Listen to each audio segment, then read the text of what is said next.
तो ये ठान के आए कि हमारी ज़िंदगी की पहली आंदोलन और आखिरी आंदोलन होगी। इसके बाद मतलब जो न्यूज़ मार्केट में फैला हुआ है कि लाठीचार्ज हुई, बहुत लोगों को पीटा गया, ऐसा कुछ नहीं है।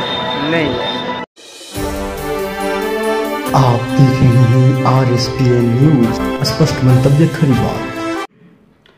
नमस्कार, मैं अभिमन्यु ओझा, आप देख रहे हैं RSPN न्यूज़, स्पष्ट मंतव्य खरी बात। और आज हम बात करेंगे राज्य भर के 2500 झारखंड सहायक पुलिसकर्मी के बारे में। 2017 में राज्य के 12 नक्सली जिलों से 2500 सहायक पुलिसकर्मियों को नियुक्त किया गया। इन्हें कहा गया कि आपको नियुक्त किया जा रहा है सहायक पुलिसकर्मी के तौर पर 10,000 रुपये का वेतन दिया जाएगा, आपको परमानेंट भी किया जाएगा, स्थायी किया जाएगा आपको। लेकिन 2 वर्ष जब बीत गए, जब रघुवर दास जी की सरकार, बीजेपी की सरकार थी, तब इन्हें नियुक्त किया गया था। 2 वर्ष बीतने के बाद इन्होंने जब पिछले वर्ष 2019 में अपनी मांग रखी कि इन्हें अभी तक स्थायी क्यों नहीं किया जा रहा, तब जवाब इन्हें मिलता है कि अभी हम आपको स्थायी नहीं कर पाएंगे, अगले वर्ष आपको स्थायी किया जाएगा। फिर भी इन्होंने धैर्य बनाए रखा। अपने जीवन काल के 3 वर्ष इन्होंने दिए, दिन रात ड्यूटी की, दिन रात कार्यरत रहे। मैं आज मिल के भी आ रहा हूं उनसे, मोराबादी में आए हुए हैं सारे। पिछले 1 सप्ताह से ये आंदोलन चल रहा है। राज्य भर के अनेकों जिलों से, 12 जिलों से आ रहे हैं सहायक पुलिसकर्मी।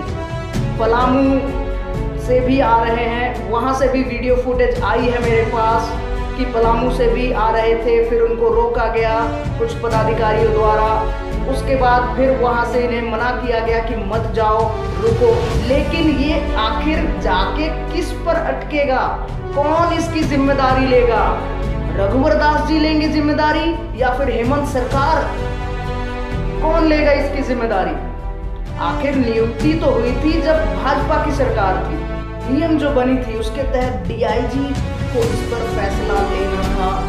जैसा कि मैं पढ़ रहा हूँ, बीजेपी को लगा कि उनकी सरकार आएगी तो उन्होंने सोचा कि अगले वर्ष इसे टाल दिया जाए। इस वर्ष इलेक्शन है, इस वर्ष हम ये भार नहीं ले सकते, इलेक्शन में भी खर्च होते ही हैं। लेकिन यहाँ तो पासा ही पलट गया। आ गई हेमंत सरकार, झामुमो कांग्रेस की सरकार। अब भाजपा ने जो फैसला लिया था उसको आखिर हेमंत सरकार कैसे पूरा करे, ये एक बहुत बड़ी चुनौती है। इसमें उन 2500 झारखंड सहायक पुलिसकर्मियों की जिंदगी दांव पर लगी है, जो मोराबादी में पिछले 2-3 दिन से पड़े हुए हैं। उनका कहना है कि जब तक उन्हें सरकार स्थायी नहीं करती या उन्हें कोई निष्कर्ष निकाल के नहीं दिया जाता, तब तक वे वहां से हटेंगे नहीं। आइए देखते हैं एक रिपोर्ट। देखिए, ये अपने झारखंड के ही सहायक पुलिसकर्मी हैं जो कि विभिन्न जिलों से रांची के मोराबादी मैदान में आए हुए हैं। और सुनने में यह भी आया है कि कल शाम को इनके साथ झड़प भी हुई थी, लाठीचार्ज भी हुआ था। इसका खुलासा हम आगे करेंगे, हमारी बात भी हुई है इनसे। देखिए किस प्रकार यह लेटे हुए हैं, अपने सामान, अपने बैग, अपने कपड़े लत्ते सब लेकर आ गए हैं। आखिर इनके भविष्य का क्या होगा?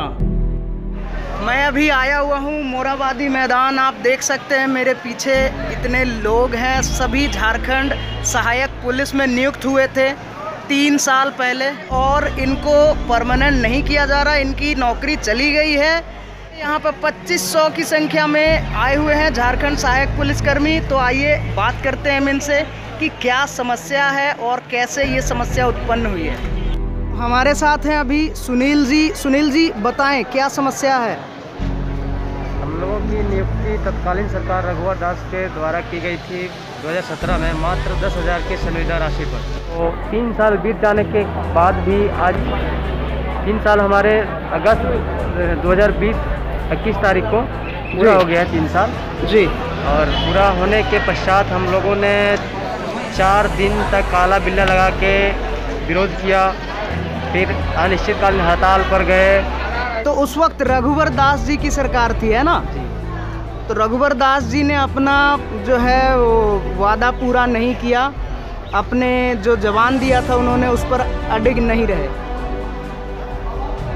तो ये कल यहाँ पर कुछ लाठीचार्ज वगैरह हुई थी, उसके बारे में क्या क्या बता सकते हैं आप? जी, कल यहाँ पे एक महिला का तबीयत खराब हो गया था, उसी में जिला प्रशासन और सहायक पुलिस में थोड़ी सी झड़प हो गई, उसी में हल्का फुल्का बल का प्रयोग किया गया जिला प्रशासन के द्वारा। तो कितने लोग घायल हुए लगभग? घायल नहीं हुए, एक भी नहीं हुए, मतलब हल्का फुल्का हुआ, घायल होने की जी। कोई चोटिल वगैरह हुए? चोटिल नहीं हुए हैं, कोई भी नहीं हुए। मतलब जो न्यूज़ मार्केट में फैला हुआ है कि लाठीचार्ज हुई, बहुत लोगों को पीटा गया, ऐसा कुछ नहीं है? नहीं। इसके पहले गिरिडीह में IRB के जवानों द्वारा लाठीचार्ज किया गया था, जो पैदल यात्रा गिरिडीह के जवान निकले थे, तो उनको रोकने के लिए अच्छा, हल्का लाठीचार्ज भी किया गया था, जिसमें घायल कोई नहीं हुआ था, मतलब ऐसे ही हल्का फुल्का लाठीचार्ज हुआ था। जी। तो सुनील जी, आप 2500 जवानों के साथ यहाँ पर झारखंड सहायक पुलिस के क्या संदेश देना चाहेंगे? तत्कालीन जो सरकार है हेमंत जी की, उसे क्या संदेश देना चाहेंगे? हमारी संदेश यही है कि हमारी जो मांग है, झारखंड पुलिस के आरक्षी पद में सीधी नियुक्ति चाहिए हमें, तो इसी के लिए हम आए हैं। इतना दूर से कोई पलामू से आया है, कोई दुमका से आया पैदल चल कर के, तो हम तो ये ठान के आए कि हमारी ज़िंदगी की पहली आंदोलन और आखिरी आंदोलन होगी, इसके बाद हम लोग कुछ नहीं करेंगे।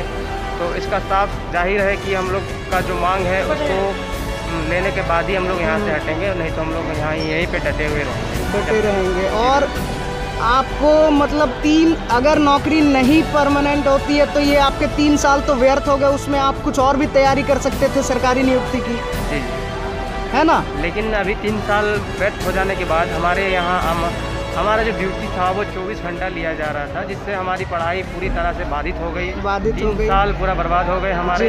इसके अलावा हमारे पास कोई चारा नहीं है, तो हम अभी और कोई तैयारी नहीं कर सकते हैं, किसी सर्विस में जाने लायक नहीं बचे हैं। जी। तो हमारी ये हक बनता है कि हमने सेवा दिया है झारखंड पुलिस में, अपनी कीमती समय दिया है, तो सरकार को ये सोचना चाहिए कि इनके लिए कुछ पॉजिटिव फैसला दे, जी, ताकि हमारी ज़िंदगी जो अंधकार में नज़र आ रही है वो ज़िंदगी सही सलामत चल सके। जी। तो इसका मतलब ये हुआ कि रघुवर दास जी के सरकार में आप लोगों को नियुक्त किया गया 2 साल के लिए, उसको फिर से 1 साल और बढ़ाया गया। कहा गया कि अगस्त 2021 तक आप लोगों को परमानेंट किया जाएगा स्थायी रूप से, किंतु वो नहीं किया गया। ठीक है, बहुत बहुत धन्यवाद आपका। आप लोग कुछ कहना चाहेंगे? ये जो उसका दुख है वो मेरा भी दुख है, सभी का वही दुख है, बात सही है। तो हमने देखा कि ये कितने आशा लेकर आए हैं कि झारखंड सरकार इनकी मदद करेगी, लेकिन यहाँ पर बीजेपी और जेएमएम के बीच फंसा हुआ है इनका जीवन, इनकी नौकरी, इनके नौकरी का स्थायी होना फंसा हुआ है। अब कैसे पार लगेगी नैया? हेमंत सरकार के कानों में अभी तक जू नहीं रेंग रही। रघुवर दास जी ने भी आश्वासन दिया है, उन्होंने कहा है कि वो आएंगे, सबसे मुलाकात करेंगे, भेंट करेंगे, लेकिन आखिर इनके जीवन के साथ ऐसा खिलवाड़ क्यों? अगर इन्हें स्थायी नहीं किया जाता है तो इनके जीवन का 3 महत्वपूर्ण वर्ष जिसमें ये तैयारी कर सकते थे दूसरे किसी सरकारी नौकरी के लिए, वो भी गई। बहुत सारे लोगों की, मैं तो कहूँगा सभी की पढ़ाई भी चौपट हो चुकी है, क्योंकि दिन रात ये नौकरी में सेवानिवृत्त थे, ये कार्यरत थे दिन रात। तो आखिर कौन लेगा इसकी जिम्मेदारी? ये सवाल मैं छोड़ता हूँ सरकार पर और आप पर। इसी तरह के न्यूज़ के लिए बने रहे हमारे साथ। RSPN न्यूज़, स्पष्ट मंतव्य, खरी बात, और हमारे चैनल को लाइक और सब्सक्राइब करना ना भूलें।